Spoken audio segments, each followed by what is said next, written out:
gaming video. So what do we got for you today? Well, it's a dungeon that not too many people care about, but I'm gonna do it either way. And it's gonna be a quick video, nothing crazy. So this is the team, and I'm running sub 20 95% of the time.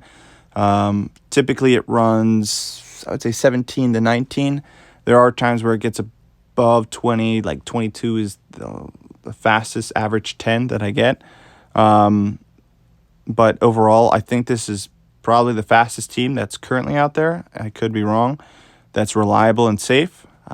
So obviously it's not free to play, but it gives some other people ideas on how the best way to clear this dungeon. So we're going to start with Xerath. Always put plus wind on him because the trash waves are pretty tanky. So that little extra plus wind definitely helps clear the waves.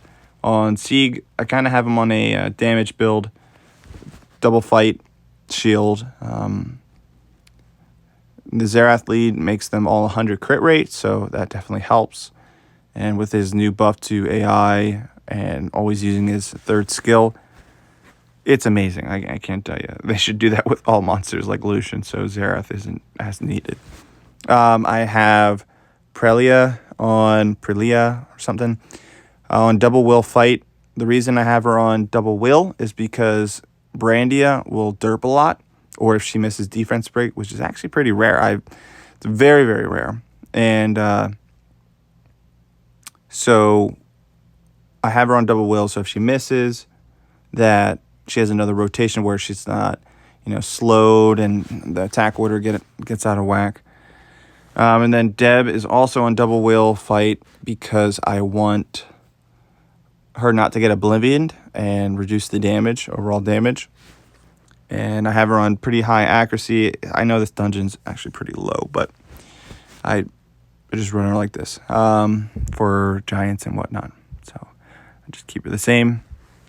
And then I have Brandia on Violent Blade to, if she does derp and doesn't use her skill 3, so she can possibly proc and to her skill 3. There are times where I see her use skill 2 and proc and go to skill 1, but there's been a lot of times where she procs and goes to skill 3 because she's put another debuff like attack break on the enemy.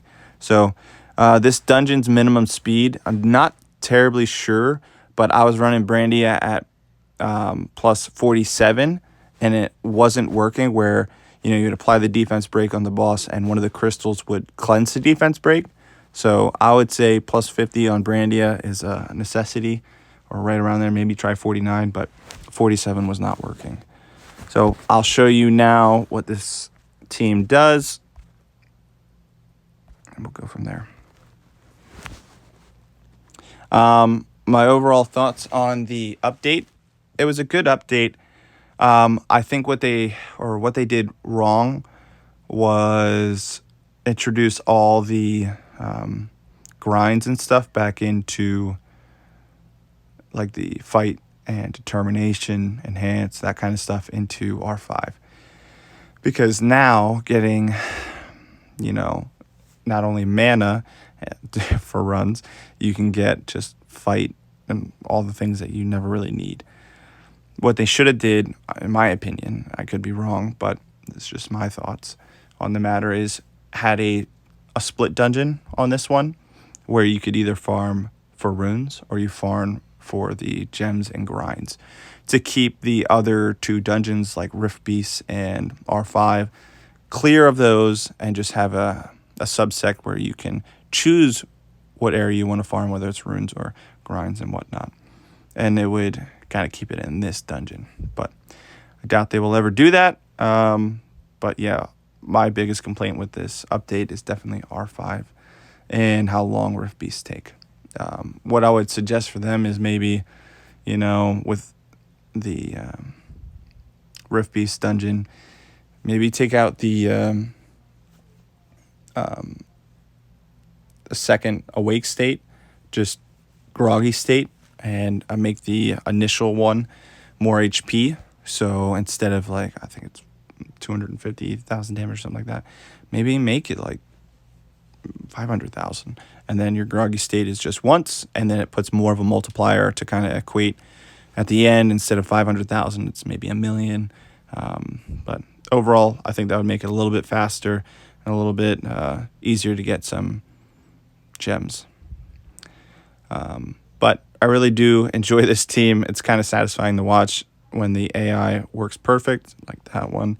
But there definitely are some derpy runs. I wasn't even paying attention or watching the screen while I was talking.